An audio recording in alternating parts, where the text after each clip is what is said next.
May narinig akong nagsasabi ng ganito, mga beshi. Buti pa yan, nasa abroad. Masarap ang buhay. Mayaman na yan.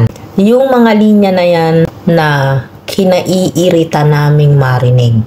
Marami sa ating mga kapwa Pilipino, ayan, na nasa Pilipinas na hindi naman naranasan mag-abroad. Tapos linyahan nila, nasa abroad yan, buti pa yan nasa abroad. Masarap na buhay niyan. Pa-selfie-selfie, pa-video-video, pa-vlog-vlog. Mayaman na sa abroad yan. Ay talaga ba? Paano mong nasabi? Talaga bang masarap ang buhay sa abroad? Naranasan mo na bang kumain mag-isa? Na gaya nito, mag-isa ka kapag may sakit ka, mag-isa ka kapag malungkot ka, mag-isa kang mag-aalaga sa sarili mo. Kapag malungkot ka, wala kang ibang pwedeng daingan, kundi hihintayin mo mag-online yung mga taong nasa Pilipinas. Sabihan yung masarap ang buhay ng isang OFW kapag naranasan nyo ng ma-homesick. Kapag naranasan nyo ng naghihintay sa mga tao sa Pilipinas na maaalala kayo, natawagan man lang kayo, na kumustahin man lang kayo kahit na wala silang kailangan sa inyo. Ayan. Yan kasi yung mga nakakatakot nung sa Pilipinas. Kukumustahin kang nandito ka sa abroad. Mars, baka naman pwede. Pautang muna. Maraming mga dahilan kung bakit sila nanghihiram. And iginagalang ko, nire-respeto ko yan bilang isang OFW dahil naranasan ko po ang makapos sa buhay. Kaya nga ako nagsisikap para sa aking anak kasi ayoko na ulit maranasan yung lumalapit sa ibang tao na kahit kamag-anak mo, hindi ka pahihiramin ng kahit magkano.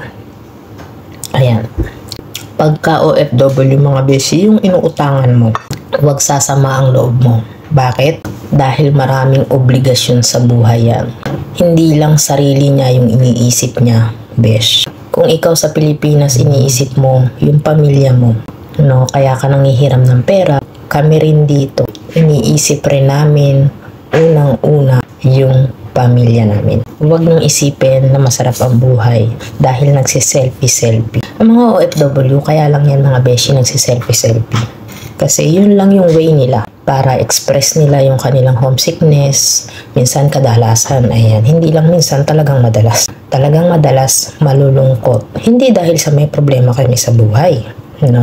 Hindi dahil sa napagkaitan kami ng saya sa buhay. Ayan. Kaya kung ikaw naranasan mo na yan, saka mo sabihin na masarap ang buhay ng isang OFW. Masarap ang buhay namin dito kasi naibibigay namin yung pangangailangan ng aming pamilya. Masarap ang buhay namin dito kasi nakikita namin maayos at naibibigay na pag-aaral namin ang aming mga anak. Yun ang ikinasarap ng isang abroad.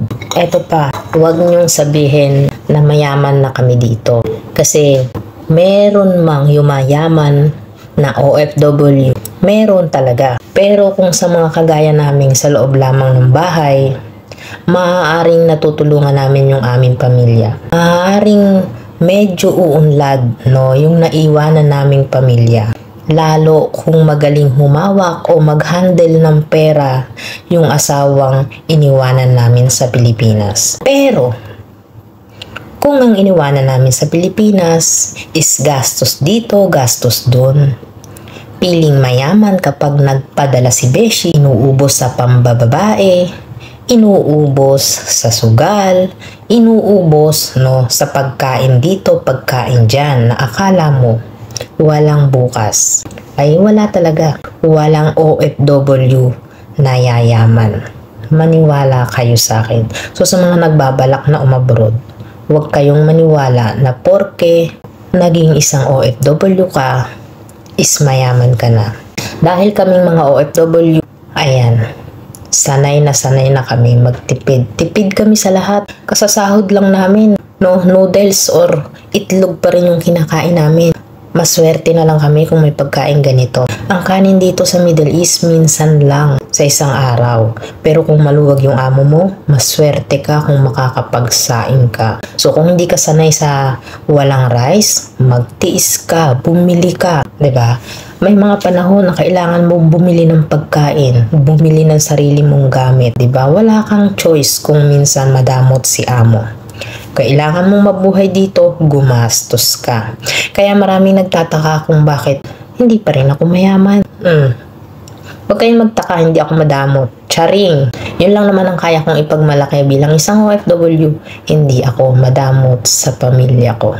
Dapat mapagbigay ka kapag OFW ka. Yun lang po ang dahilan sa mga nagtatanong, bakit Marie hindi ka pa rin mayaman?